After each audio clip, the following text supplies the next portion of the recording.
शेखपुरा।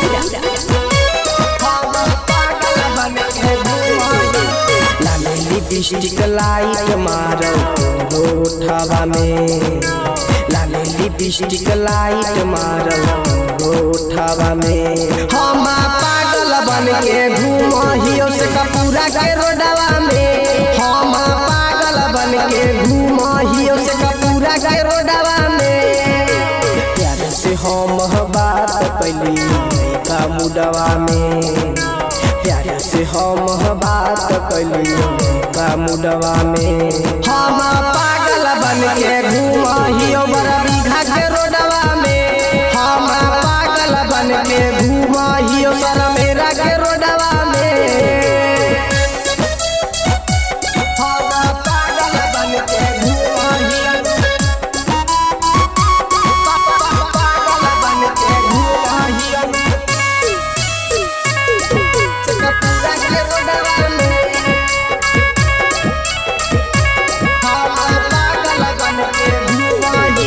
तोरे चक्कर में सुनै गे छौरी की नहीं कैलियोगे, पत्थल वाला दिल तोरो कबो नहीं पिघललोगे।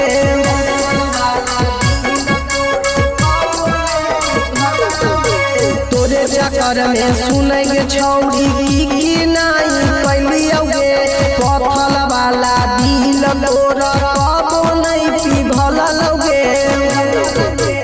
अपने चश्मा लगा के छौड़ी घूमही कोठवा में, अपने चश्मा लगा के छौड़ी घूमही कोठवा में। हम पागल बन के घूमहियो मोकामा के रोडवा में, हम पागल बन के घूमहियो नवादा के रोडवा में। हम पागल बन के घूमहियो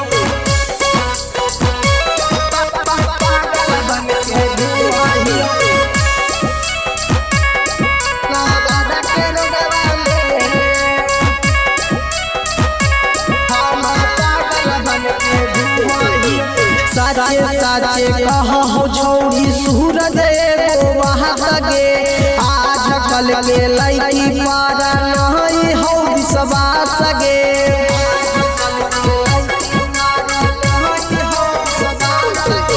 साचे साचे कहो छौड़ी सहजन एगो वहाँ लगे, आज कल के छौड़ी पारा नहीं हो विश्वास गे। नीतीश निराला के बसल हकी दिलवा में, नीतीश निराला के बसल हकी दिलवा में। हम पागल बन के घूमहियो से कपूरा के रोडवा में, हम पागल बन के घूमहियो खामा के रोडवा में। Magahi recording studio Samastipur Sheikhpura.